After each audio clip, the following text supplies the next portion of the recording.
Here's something worth knowing before your next brunch.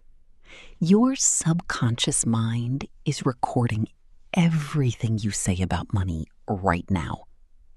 And it does not know you're kidding. By the end of this, you'll know exactly which joke you need to retire. The one you don't even notice you're making anymore. The one that gets a laugh every single time. And the one that's quietly one of the most literal instructions you give your financial reality all week. If you pushed back on that first line, that's fair. The obvious response is, it's just a joke. My subconscious knows the difference between a bit and a real belief. I don't actually think I'm broke, I just say it. It's a personality thing at this point. Here's the problem with that defense. It assumes your subconscious mind is in on the joke. It's not. And this isn't a new idea. It's almost 100 years old. In 1925, Florence Scovel Shinn wrote a line in The Game of Life and How to Play It that's held up better than most modern advice. The subconscious mind has no sense of humor. It doesn't evaluate whether you meant something. It just registers what got said with feeling repeatedly and gets to work making it true. Let's talk about why that's not as mystical as it sounds. Your subconscious isn't grading your intentions.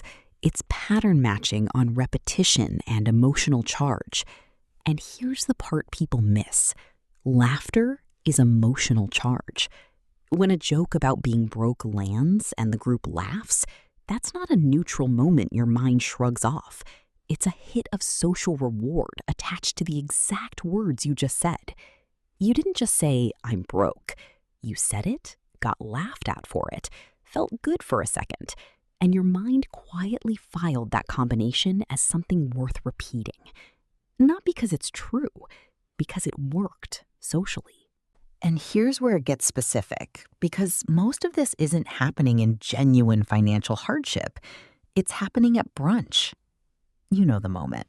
The table just ordered $18 matchas and a round of small plates that'll come to $60 a person, and someone says, okay, but I'm actually so broke right now, and everyone laughs and nods, and someone else says, literally same, and the mimosas keep coming. Nobody at that table is actually deciding whether to eat this week. The joke isn't a report on anyone's bank account.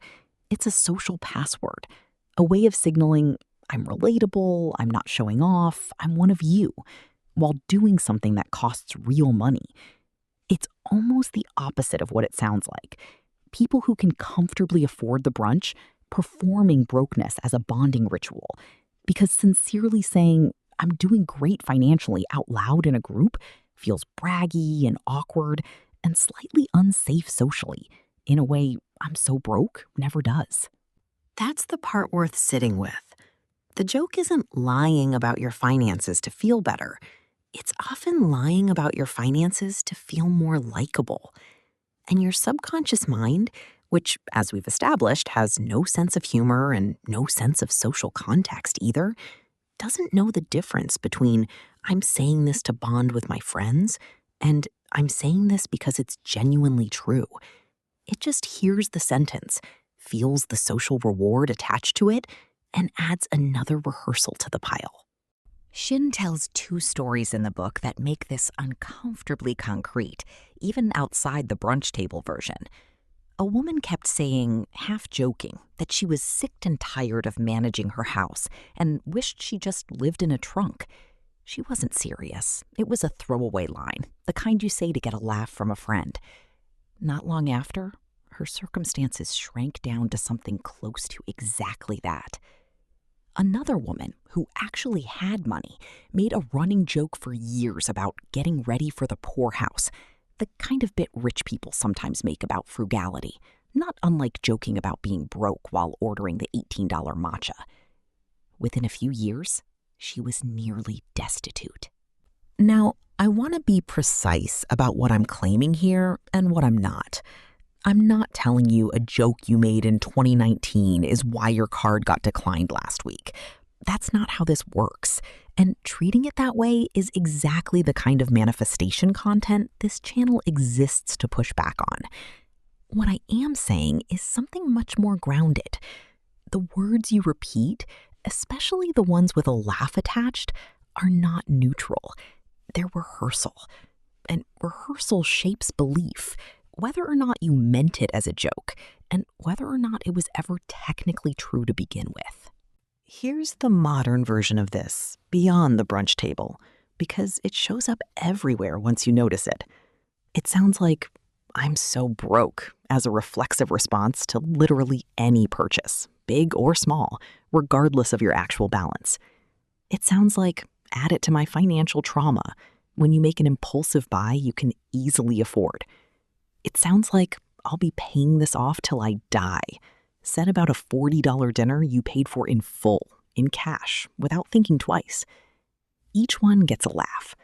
Each one is also technically a sentence about your relationship with money, said out loud, with an audience, repeatedly, week after week, regardless of whether your actual financial situation has anything to do with what you just said.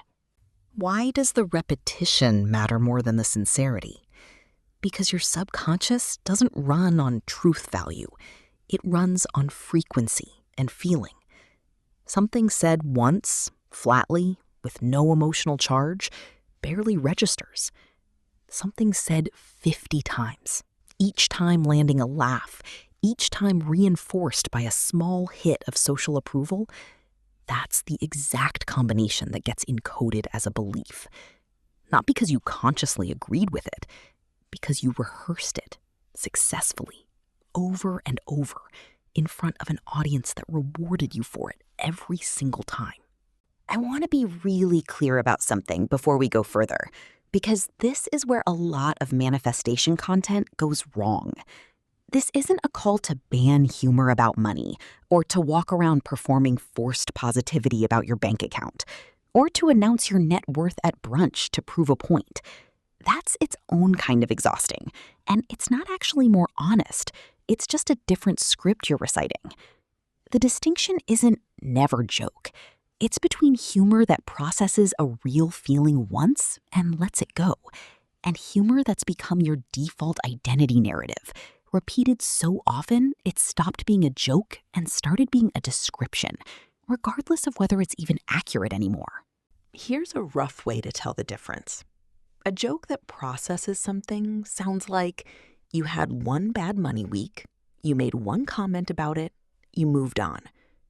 A joke that's become identity sounds like it's the same line, delivered the same way, in basically every context, regardless of whether it's even true that week, including especially the weeks you're doing fine.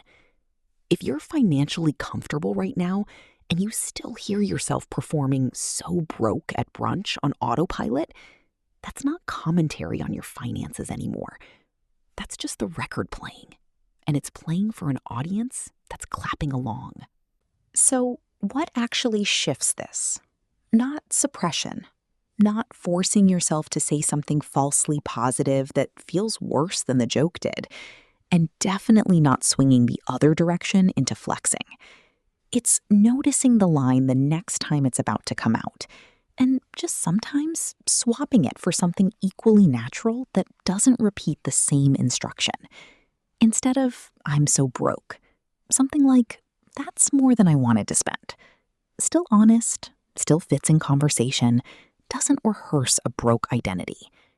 Instead of, "Add it to my financial trauma," maybe just laugh at the purchase itself, without narrating your entire financial history as a punchline. You can still be funny. You can still be relatable.